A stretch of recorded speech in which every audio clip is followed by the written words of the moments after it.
I almost missed this car. It's a 29 Mercedes Gazelle, and I don't know if, wait a minute, this is not, wait a minute, this is some kind of repo thing, because look at that, see that? Coil springs and all that stuff like that. See that?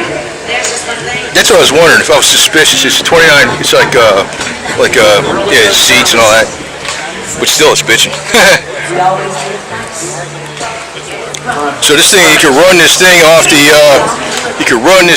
the damn highway really good. Cruise with it. It's like ultra modern stuff, and it's got the seating arrangement. You got the nice manual operated top, which is easy to take up and down. You got your wing vent windows here, and you can adjust your windshield right here. So anyway, I got to get going here because they're playing some of this damn music here. You got your horns up in front, and your turn signal fog lights up there in the front too. Look at that thing, man. Pretty sweet, ain't it?